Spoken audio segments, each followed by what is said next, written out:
Hello, my name's Ed Pavlik.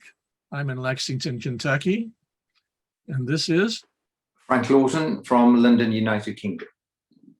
We're here today for another version of GYN ONC Garage, where we look under the hood at different papers to see what's there and what's strong and what questions still remain. So this week, we're looking at a paper that looks at the possibility of catching up.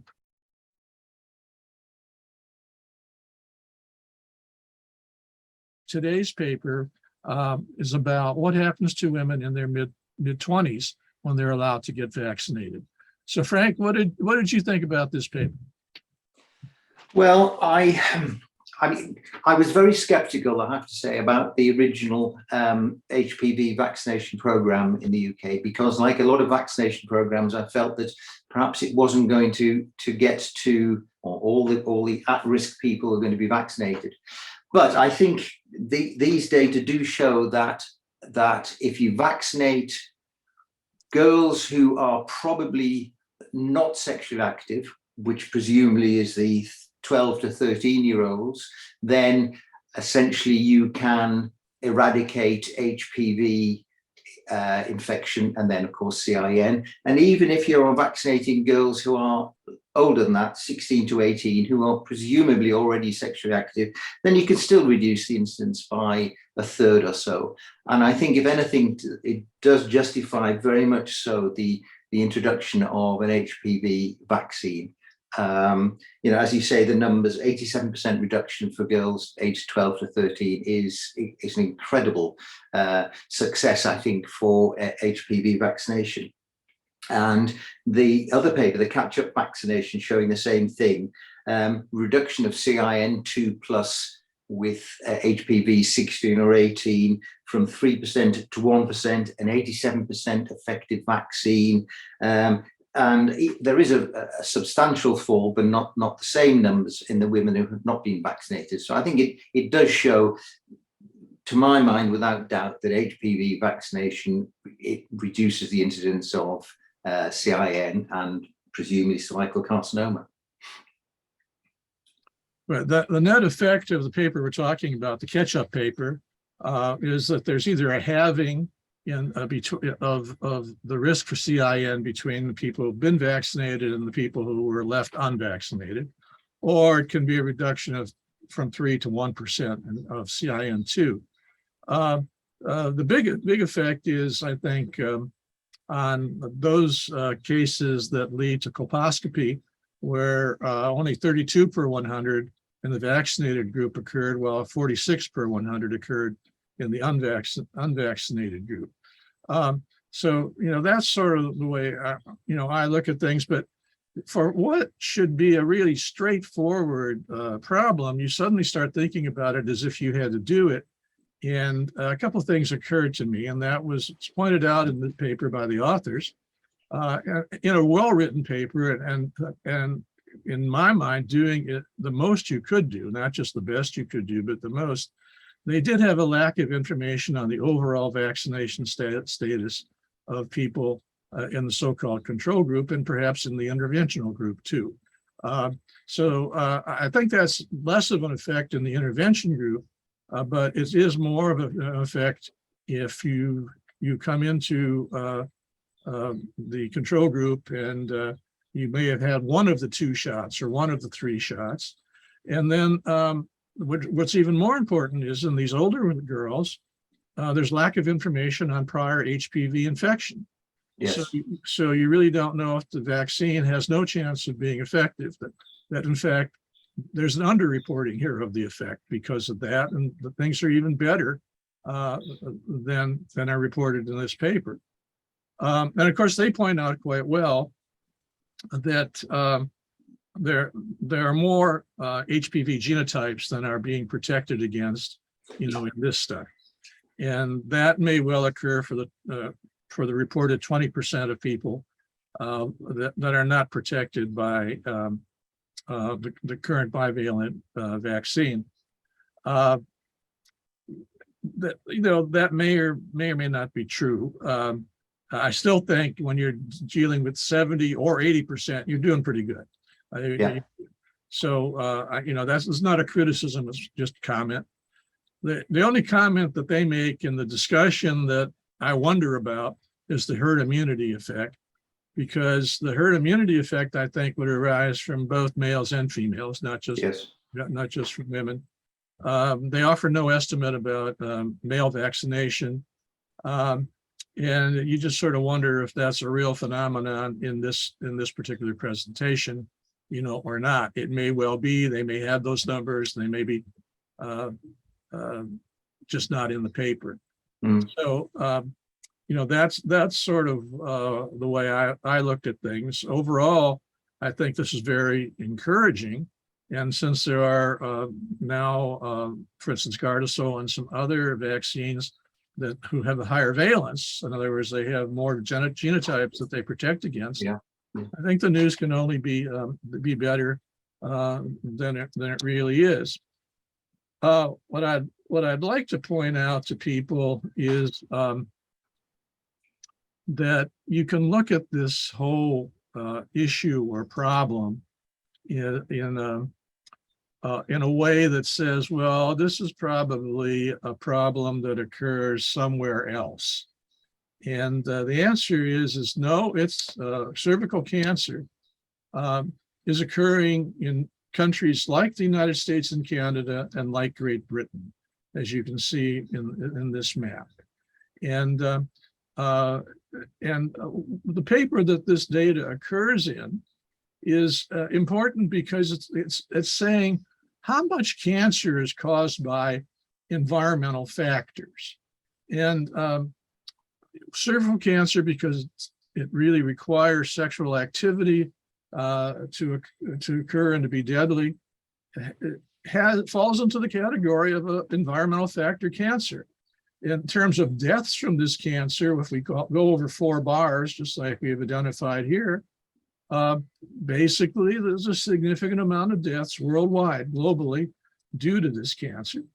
And if we look at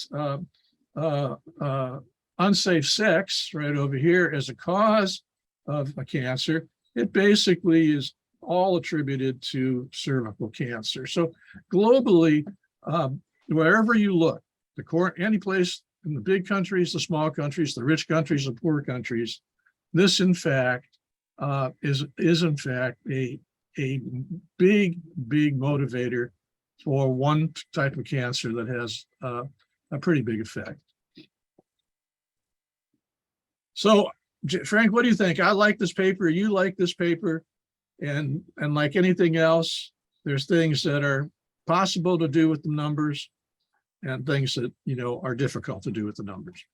Absolutely, but I think, as you said, they separated basically the causes of cancer or risk cancers into environmental, behavioral, and metabolic, which I suppose means genetic as well now.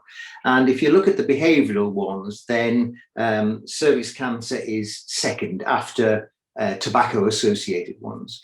And and I know, and everybody else knows, that if you're trying to change the incidence of diseases, you very rarely are you come up against a big stumbling block when you're asking people to change behavior, whether it is smoking, sexual intercourse, eating too much alcohol, those sort of things. I think the HPV vaccine has shown to be effective, and I think a vaccination, if the World Health Organizations are really concerned about the incidence of cervix cancer, here are the data to show it can be prevented with a vaccination program. And I don't think you can argue that, oh, you can't vaccinate all of the people in countries or poorer countries or lower socioeconomic status. That's rubbish, because smallpox had been eradicated by vaccination, and smallpox was essentially a disease of the impoverished, the third world. So the argument for, I think, HPV vaccination, looking at these data, if you really want to make a difference, world government, that's it. It's not an expensive program, and it's a hell of a lot cheaper to vaccinate against HPV than it is to treat cervix cancer stage 2 or stage 3 or whatever it is. So I think the papers, just changing the subject, I've never seen so many authors on this paper. There are 30 columns of authorship. And I know everybody should have a bit of a go, but I think if I'd written this paper and I was author number 947, I don't think I'd particularly put it on my CV. I've never seen a paper with so many authors. Well, the paper itself, that shows the importance. That's the importance, perhaps. The paper itself is 11 pages long, and the authors are 14 pages long. Absolutely, yes. But I think we both agree the data are as good as you can get. They've clearly found a huge number of people who've provided data, and I think it's very important. And I think governments and health organisations should look at this. Frank, I'm going to ask you for a final comment. So that no one thinks that this is trivial, cervical cancer is trivial or like basal cell or something like that. Give us your view of the person who presents with a difficult case of cervical cancer. Young, nulligravid or of childbearing age, non-screened, possibly single. I'll give you an example of a case that I did many years ago. It was a young woman who presented to me with stage 1B cervical carcinoma. She was certainly suitable for radical surgery, but in between the initial consultation, she decided that she was pregnant. So the option was either to abort the pregnancy and then carry out radical hysterectomy. But she said, no, I'm going to go through the pregnancy and then we'll see what happens at the end. It was televised. It was a big television program on BBC, and she went through the pregnancy. The pregnancy was delivered by cesarean section. The night before, she said, oh, Frank, by the way, didn't I tell you I'm a Jehovah's Witness? So the plan to do a radical cesarean hysterectomy fell out of the window. We did it about 6 weeks later, and she had surgery. It was confined to 1B. She had post-operative radiotherapy, and I saw her about a year and a half ago, and she's still well. That's the cases that we should be preventing, I think. The young, the fertile, the desire to want pregnancies. I think that's my take on this, my feeling around this. Now, on a case more advanced than hers, what do you feel the potential for surgical improvement is? I don't think, I think chemoradiotherapy is the future. To be honest, Ed, I don't think radical surgery has much future in many or any gynecological malignancies. I think the future is not chopping out tumor and possibly leaving bits behind, or possibly finding that some lymph nodes are positive, but we didn't remove them all, so we don't know what the other ones are like. Radical surgery, it's generational, and I think within the next generation or so, then I think gynecological cancer surgery will be diagnostic, but it won't be therapeutic, or even attempt to be therapeutic. Well, very good. I think we've about wrapped it up for another time with a look at a paper under consideration through the GYN ONC Garage. I look forward to doing this again with you next month, Frank. Yep. So stay well. Thank you very much, Ed. Thank you. You take care. Bye-bye.